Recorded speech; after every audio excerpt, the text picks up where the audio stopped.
From Shine Cancer Support, this is Not Your Grandma's Cancer Show. This is not your grandma's cancer show. What is up with all this ghosting of friends after a cancer diagnosis? It can feel like the most personal thing in the world when a really good friend, your ride or die, your BFF, suddenly stops messaging. We've run hundreds of programs for younger adults with cancer, and we can tell you that this happens a lot. So is it really as personal as it feels? In a poll I put up on the Shine Facebook page, only 8% of people said their friendships stayed the same. 48% said that those they thought would be there for them either disappeared, are fading away, or they can't talk to them about cancer. So to get to the bottom of this, I've got three brilliant guests.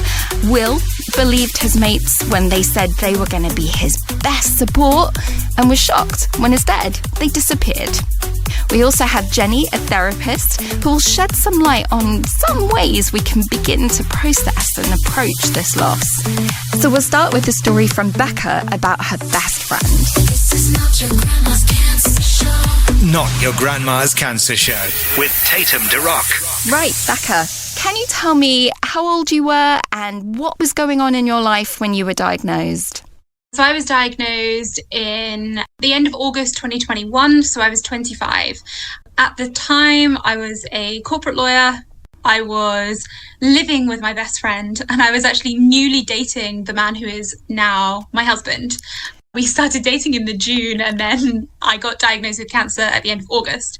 Wow. So it was all very busy. And as I said, I was living with the best friend that I am going to go on to talk about. Right. So it was all happening in your life. You've got a new person that you're dating, you're living with your best friend, you're living your life as a corporate lawyer. And then what happened? How did you know that things were about to change? Things were really busy for me. So the day before my cancer diagnosis, I would have said, I am living my best life. I was doing exactly what I wanted to do. You know, I'd bought my house and living with my best friend. And then diagnosis happened. And some people were really great. More people that I didn't know so well.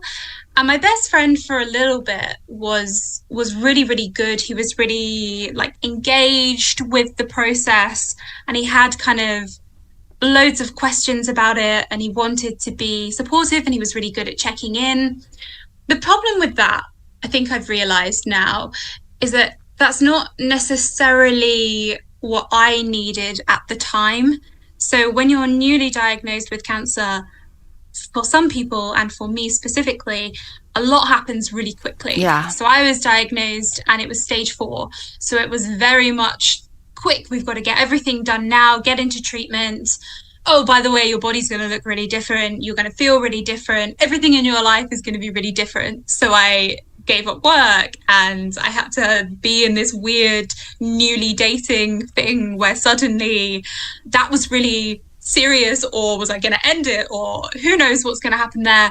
And so the thing that I needed, I suppose, was for my best friend to be kind of constant and stable. But obviously from his perspective, this is also happening to him in a way, in that this person whom he loves dearly is staring death in the face. And I think he took it as the more information we can get, the better. But for me, I either didn't have that information, or the facts seemed to be changing on a daily basis. They obviously weren't, but in terms of kind of, this is the treatment that we're going to do, there's so much uncertainty early on in how you're going to respond to treatment, or how the journey is going to look, that I think it's really hard to be able to give accurate updates. And I think that put a lot of distance between my friend and I, because I would tell him one thing and then a week later my update would be completely different and almost contradictory to the information that I had previously given. He found it really upsetting. And then it was kind of complicated by this changing prognosis. And he was adamant, no, you're not going to die, you're not going to die, whilst I was trying to kind of come to terms with the fact that it was incurable cancer. And in some ways, along the way, his position of you're not going to die was sort of wrongly vindicated. So I felt as if I wasn't being taken seriously, and the gravity of the diagnosis wasn't necessarily being taken seriously because he just couldn't comprehend a world where I was going to die. And that was hard for both of us, I think.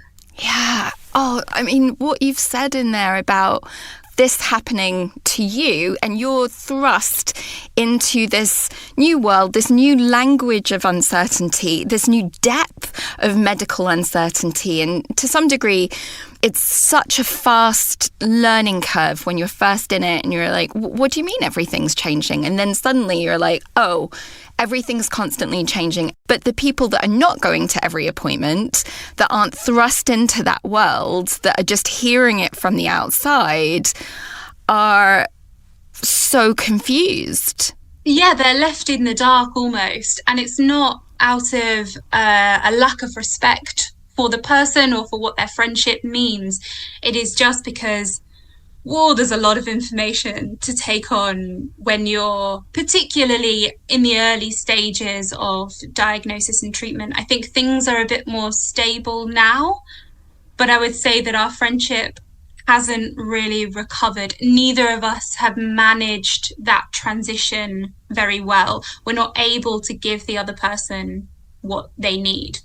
You said about the kind of the dynamics of the friendship. So can you tell us a little bit about what it used to be like right before, and then, you know, that switch? Because you described kind of like him wanting to know a lot of information and that information not being there. But what were the things that you used to do together? Like, how was your interactions before?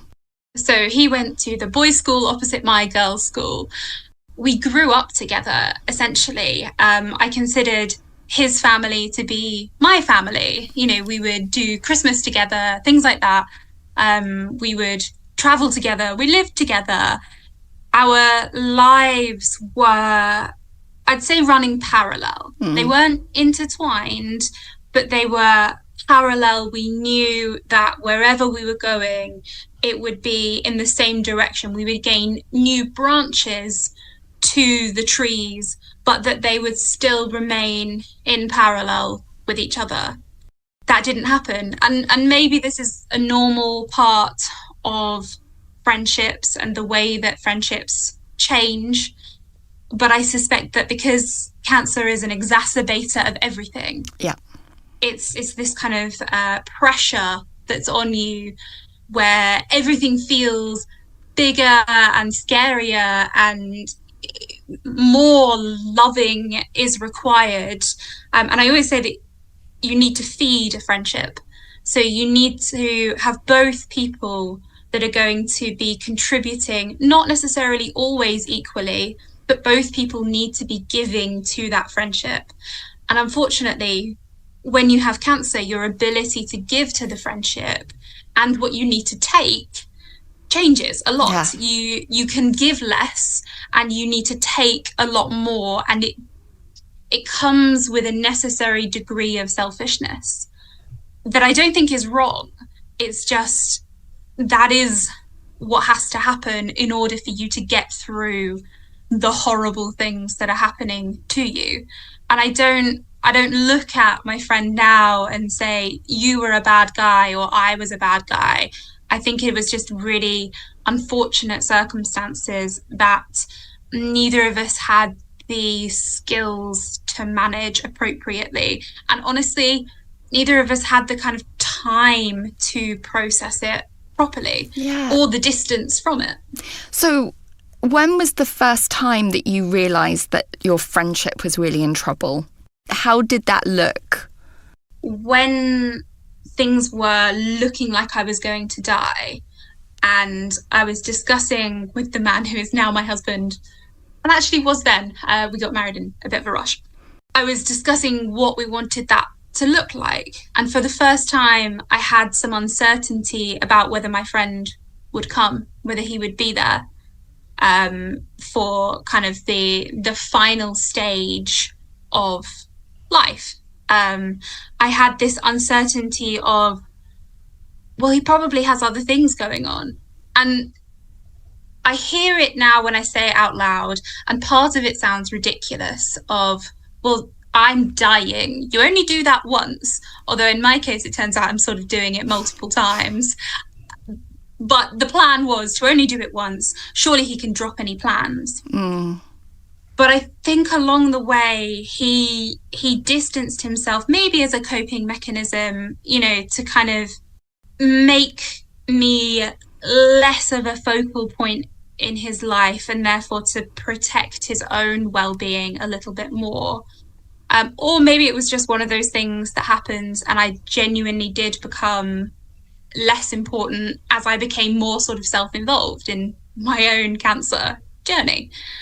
But I think at the point where I had that uncertainty of, at the time that I'm going to need my ride or die people, is he going to be there? And that was a real shocking moment for me, because I would have thought prior to my diagnosis that we would have moved hell and earth for each other. We were really firm friends. We had kind of weathered a lot throughout the friendship. And so this was a real stopping moment for me, that I needed to reassess, okay, maybe this man isn't my best friend. Maybe he is just a more casual, you know, fair weather friend now. And did that feel personal? It's hard for it not to. Yeah, exactly. Yeah. It's really hard for it to not feel personal. Like, on the one hand, it is incredibly personal. It is me that it's happening to. But I think on the other hand, it isn't so personal if you look at it with kind of appropriate distance, in that, yes, it's happening to me, but also he is a person with his own life and his own struggles. And I think that cancer sometimes suffocates those. It can come in and everything that it touches can feel less important in comparison. It's hard for friends to be able to sustain a normal friendship when you can't talk about, oh, how's work going, or how's that dispute with your neighbor, because it's just not an appropriate topic change after discussing funeral plans. Yeah. Now, having met other people in a similar position to you, have you heard other people's stories of very similar things happening with best friends? And Oh, yeah. Oh, absolutely. So something that I say to my kind of like close Shine group is, now I only want to make friends with people who have had a cancer diagnosis, which they all think is funny. And they think I'm joking, but there is a part of me that's serious, because I think unless you've had that kind of perspective, or you've been incredibly close to someone and have watched that full journey and have been an integral part of it, I think it is hard to understand the fact that cancer is this massive thing that we deal with. And it's hard for people to deal with, both the people that it's happening to and the people that are watching it happen. Yeah. And I think we all need to sort of throw a bit of grace on the situation and acknowledge that it's difficult for the people who love us, and for our friends, good friends, acquaintances, work colleagues, everyone we interact with. They have no idea what to say or do. And that's a theme that I hear a lot from Shine people or other people with cancer, where friends that they thought were going to be there for them haven't been, and friends that they thought were just more casual acquaintances have managed to come through for them. So it goes both ways. It's just unfortunate for me, I think, that the main friendship in my life is the one where it fell short. Yeah. Yeah, I mean, you said that so beautifully about sort of throwing grace at the situation. And I think sometimes also, like, we just need to vent that, you know, there is that frustration when someone, has fallen short. And especially when they set up your expectations to be there and then weren't. And, I think that you have that time and you've really beautifully put grace and understanding and possibility about what your best friend was going through. I'd love to bring Will in here because, Will, you also had a situation where you had a group of friends that were like, we're here for you. And tell me about, how old you were when you were diagnosed, what was going on for you, and how you had met these friends. So I was 25 when I was diagnosed. They are my only circle of friends. It was a circle of 3. One in particular, unprompted, when I told them my diagnosis, was sort of full of, we are going to be there. We are going to be the best friendship, the world's greatest support group there's ever been for you.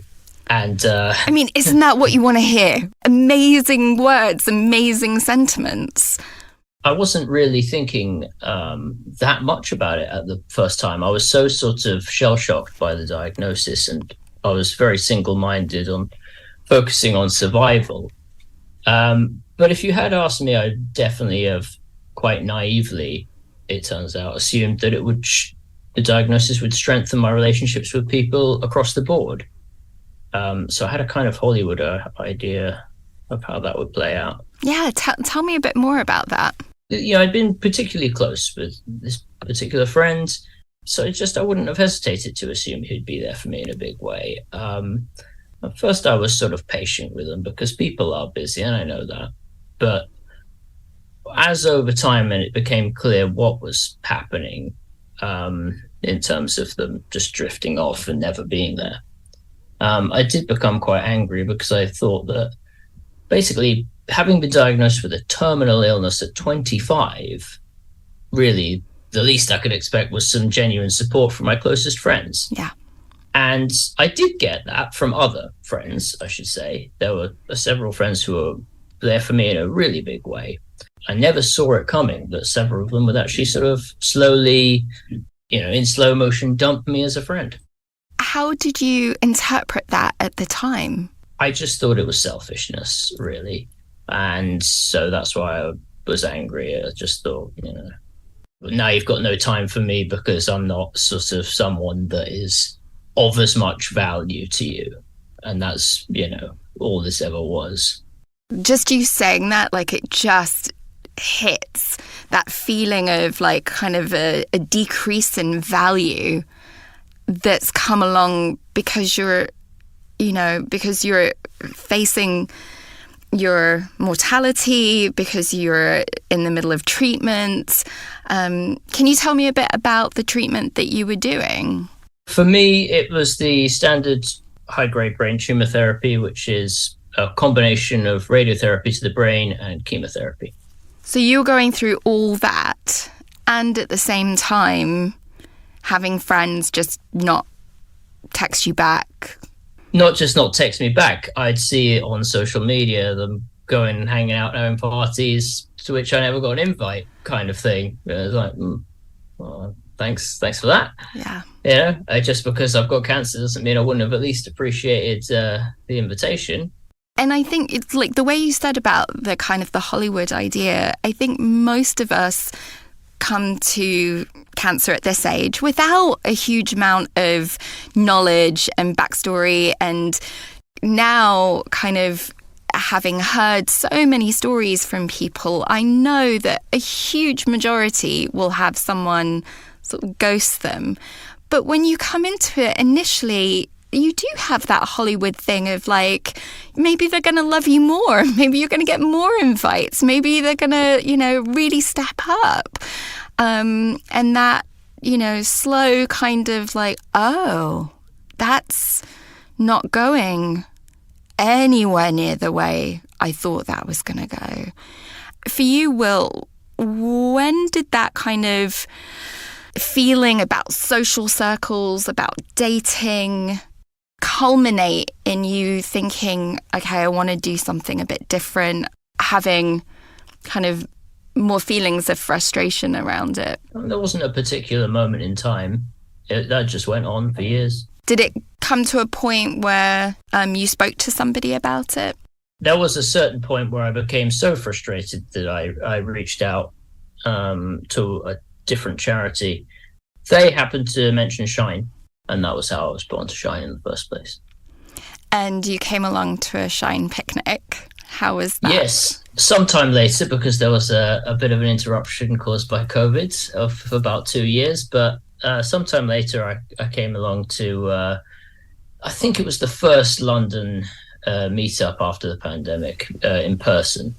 And it was a first step towards me getting involved with having a community of young cancer patients around me. And I think at that point, I came to appreciate the true value of that and how you can just talk freely about yourself or one's diagnosis or subjects that have nothing to do with cancer without any of the awkwardness that so often comes with talking to people who just haven't experienced it themselves. Your cancer muggles, if you will.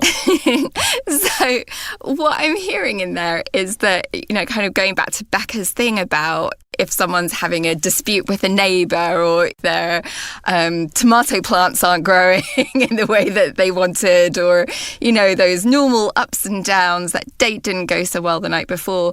Somehow when one person has cancer and one person doesn't, there can be kind of a trickiness in having those conversations. But actually, it sounds like, Will, from what you're saying, like when people get together and everyone has cancer, you can still have those conversations. Like, it doesn't have to be anything to do with cancer. There's just no background kind of elephant in the room in the same way as I suspect there is for people who don't have cancer. They're in their head thinking about, should I address this? Should I say this? Should I not say that? Should I not have said this? And they feel awkward. They're not having a good time the way they would be. But when everyone's got cancer, why would there be anything like that? Everyone gets it. I know that you had mentioned to me about dating and about how originally you sort of thought that maybe dating might actually improve. Yeah, I mean, there's a funny sort of parallel there in that maybe a Hollywood-esque type thing where it was feeling that almost because one, you weren't going to be around for so long, that people would almost want to get you while you lasted.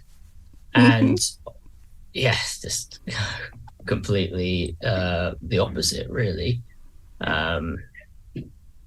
People just feel the same way, perhaps even more intensely on the dating level as they do on a friendship level, of this awkwardness, this, I don't know what to say, I don't know what to do. And maybe in a lot of cases, definitely in a lot of cases, as I discovered, they just wanted to get out of there. And so if it's someone you're going on a first date with, pretty much from the moment you disclose your diagnosis, I would find they were on their way out.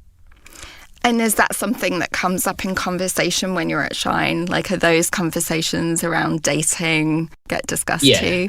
I can think of a number of those conversations I've had. Yeah, and that's the thing, is we need a space for those conversations, and talking to other people that are kind of, Becca, you mentioned it wasn't that you and your best friend's life were intertwined, but they were parallel. And actually, there's something about, especially at this era of your life, about being kind of on parallel trajectories that can really help that friendship. And when someone's gone, kind of, taken that deviation off in another place, those conversations about similarities of experience don't get to be there in quite the same way. I'm going to bring Jenny in. How has it been, Jenny, to hear from Becca and from Will? It's interesting, isn't it? And quite sad to hear what they've gone through, but it is something that does come up a lot in counselling in difficult times such as this. I'm sorry that they've gone through it, but it's really good to hear how they have navigated it and found the way through it as well. Yeah, and tell us a little bit about your work, Jenny. I'm a counsellor and a clinical supervisor. I work in private practice, seeing mainly adults, and I also work for some organisations, one of which is Shine. So I provide counselling for Shine when that's needed. They usually offer sort of one session to people going through the programmes with them. When we chatted, one of the things that you mentioned was sort of belief systems and how kind of underlying belief systems in friendships can really come to the surface that can be exacerbated, can be strained. Could you give us an example of that? When people are faced with their friends telling them that they've had a diagnosis, it's going to trigger all their own insecurities and fears and their own fear of mortality. And then we just don't know what to do and what to say to people in these situations. And so I think it triggers a lot for them, and they're trying to deal with you and to deal with what's going on with them at the same time. And probably just invokes a fight, flight, freeze response. Well, yeah, I mean, ghosting would definitely be that flight response, wouldn't it? Yeah. Just kind of disappearing from the situation. And also in there, if someone has kind of a low belief of being able to cope, or whether they're the right person at that particular time, can they cope? Can they offer you, what is it you need? Are they capable of offering it? And thinking that there will be other people, you will be retreating back to family and the friendship won't be as needed.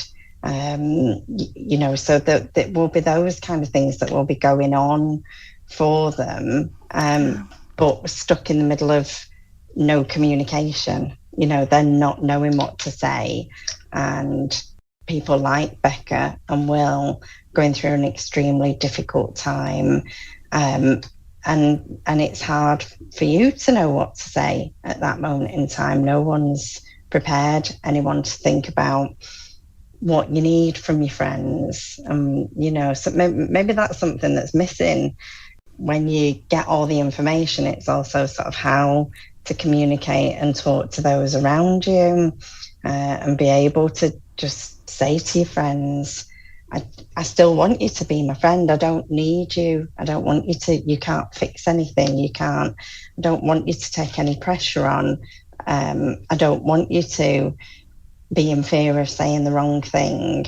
I just want someone, I want you to still ask me, as Will was saying, not going out without me, still ask me. I might say no for a while, but I'm going to say yes sometimes. And that kind of communication that you can have, because you're not in the right headspace to think about how to tell your friends what you most need from them. And so in the end, everyone's staring at the void in the middle that's full of their own difficulties with the whole situation. I definitely hear that almost low, it's not low self-esteem, but low understanding of their own bandwidth to deal. Oh my God, I just can't even think of it. I can't think of losing my friend. So I'm not going to. And that driving someone to go into a fight or flight response. I also wonder whether it does also highlight in people, and I'm thinking, and Will, come on in here, about your friends saying the right thing, but then not. Their idea of themselves, they don't want to challenge that. Will, what was your take on it? I think that there was a few things at play in this sort of situation. A lot of people are firstly just uncomfortable with death. And they also hold a quite popular misconception that life with cancer is automatically this miserable, non-stop affair. And I think that when they think of seeing you, hanging out with you after this diagnosis, they're expecting it to be an uncomfortable experience for them because of that. And therefore, it's something they're only doing because it's the right thing to do or a favor to you, instead of this desirable activity that they would enjoy just as much as before, it's a disincentive to be there for you because they're going to prioritize other things. I think in terms of how this interplays with how they view themselves, most people, they would probably, if you ask them, would you be there for your friend if they had cancer? Of course, they'd say, yes, I absolutely would. I'd be there. There's sort of, in theory and in practice. So when you would say, I would often have this experience of saying, like, can I see you? It's like, yeah, of course. All right, how about this weekend? But not this weekend because I'm busy. And then, they're making excuses because this keeps happening. Not this weekend, also not next. I'll let you know next week. I'll let you know in 2 weeks. 2 weeks comes. Nah, sorry, too busy. I'll let you know. So it's, and the kind of awkward thing that comes there, it reminded me of my first job when I worked as a charity fundraiser and how people would always say, oh yeah, I'd love to donate.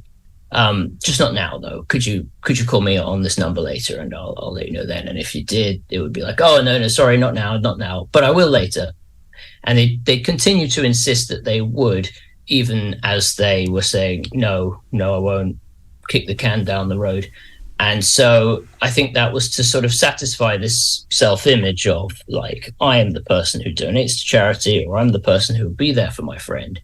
But then, are you going to be there for them this Friday? No, not this Friday. This Friday is important to me. I don't want that. Are you going to donate your money this, or I'd like to keep the money actually. Right. I'd like to keep the money. I'd like to keep my time. Yes. I'd like to use that to myself. But at some point I will, I'm sure, in this hypothetical future where I have absolutely, endless time or money, at that point I will be the person who is there for my friend. Yeah. And Jenny, what's going on in a situation like that when someone has no follow through, but also no awareness? Are some people they're just not capable? Yeah, I think that's partly it. And maybe we're also, sort of within the Shine group, the age group we're dealing with, that's part that's still being developed within in some people around that age. This might be their first experience in going through this. I think one thing that really struck me when Will spoke earlier was about how when he gets together with the people at Shine, I think because there's a permission to talk about anything, and including the cancer, and everybody knows what they've gone through, so there's no edge about what's right or wrong. But by being able to deal with that, you can then deal with normal conversations. I think maybe with friendships, it's that people don't feel like they can have the normal conversation. They're worrying so much about what to say, what the right thing is to say, and how much they can help you and what help you need. When they aren't seeing you and they are leading the normal lives, they don't want to really talk about that because they feel guilty. I might upset you. You don't want to hear about all this normal stuff going on while you're going through. They've got the edge on that bit more so, and the onus ends up being on the person who's going through the cancer journey to kind of lead, direct and facilitate that whole conversation, what I need. Right. You're not prepared for it. And it's so unfair. You've not got the energy or the headspace for it. Yeah, and it's like another thing. And I think that it's so tough. And I think we have to give ourselves a break, right? Like if we're feeling really exhausted, and someone isn't living up to kind of what you thought, that, it's totally fine to let them go. But I suppose if you do have a little bit of energy, if that person was someone that you're like, maybe there's another way of seeing things, maybe I want to hear what's going on with them, how would you begin to say that? How would you begin to reach out if you had the energy, if you felt like it was important? I think it's difficult because I think it depends where you are in your journey and how you feel about how that person has disappeared. So if you've got that little bit of energy, like you say, do you want to, are you ready to expend that energy on that person? And if you are, you can maybe reach out and, sort of say, hey, miss you, where you at, just something to see if they come back. But at the same time, you've got to look after you. So it's okay if you don't want to do that. But you also have to save enough energy for you to look after yourself if that doesn't come back as well, and to be thinking about what you need and then widening your circle, as Will said, as he found, through the way he was working, he found his way to shine and then widened his circle. Yeah, maybe the way Becca's left it and the way you feel about things, there may be the opportunity to reach out at some time if you want to. But if you don't, it's okay. So one of the other things that comes up quite a bit, it's usually along the same lines, is that when people do go out with their friends are often either quite dismissive or quite offensive with what they say. Even, when I put that post up on Facebook, people underneath saying, I don't know why you keep talking about it. I don't know why you go on about it. You're not being positive. Why don't you insert X? Why aren't you eating this? Why aren't you doing that?